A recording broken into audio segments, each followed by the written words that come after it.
The ancient myth of Icarus flying too high and falling back to Earth.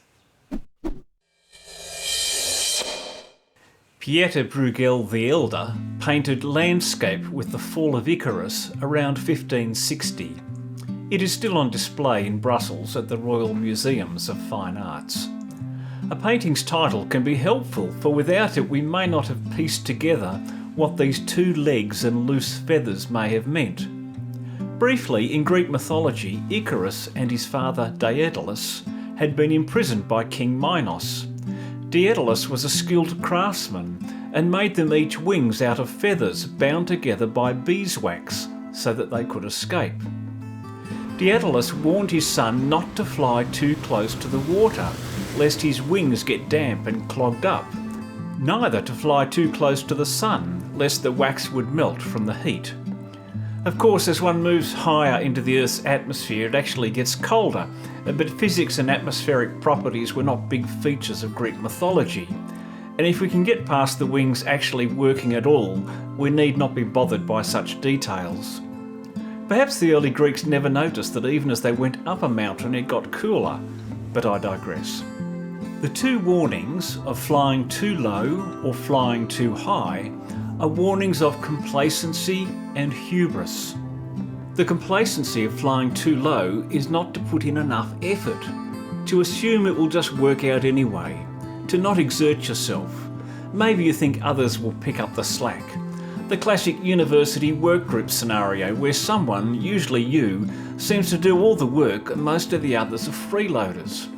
What's the minimum I can get away with? Not that. Don't do that. But neither fly too high. The hubris of flying too high is the excessive confidence that nothing can stop you or get in your way. An idea so popular today that it is celebrated. Give it 110%. Fake it until you make it. Follow your passion all the way. Crash or crash through. But at the time of the Greeks, hubris was really frowned upon. In many examples in Greek myths, it always led to death.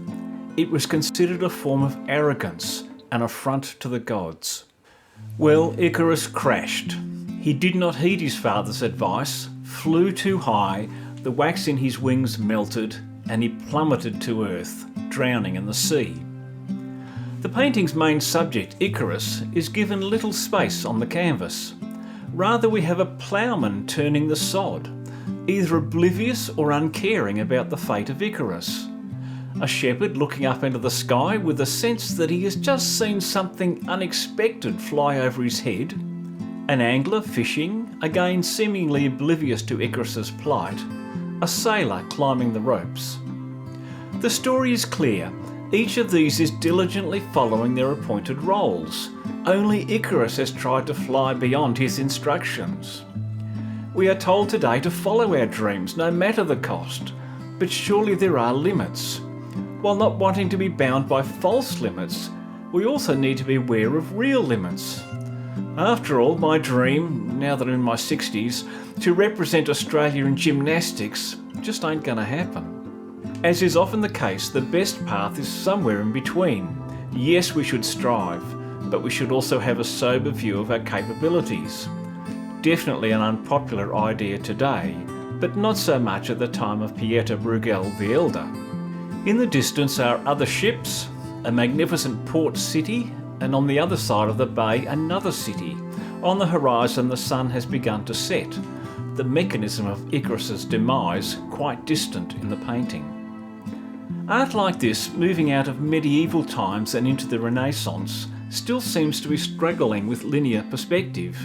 Yes, it has some recognition that nearer objects are to be painted larger and distant ones smaller, but there is little serious attempt at geometric perspective. Because of this, the legs of fallen Icarus, about halfway between the land and ship, are impossibly large compared to the sailor on the ropes. Worse, they are also large compared to the closer fisherman. None of this seems particularly important. Icarus is out of perspective, too large, because he is important to the story of the painting. The exact proportions are secondary. Until recently, art focused on, more and more, getting proportions closer and closer to reality. but not so much since photography, when art became again free to focus on whatever seemed important. The figure with the greatest prominence is the man ploughing the soil. Perhaps in the grand scheme of kings and legends, it is the work of everyday people that really matters. Without tilling the soil, planting, tending and reaping, there will be no bread. Without the work of the shepherd, there will be no wool or meat. Without the angler, no fish. And without the boats, no trade. Great cities have arisen and continue without for a moment taking into account the clashes and petty jealousies of the various Greek gods or kings, nor of the hapless humans like Daedalus or Icarus, caught up in their quest for power and prominence. But the tillers of the soil remain. Maybe this is the real story of Bruegel's painting. Thanks for watching. If you like this video, please press like. If you want to be notified when I put out more reactions to great art, please subscribe. See you next time.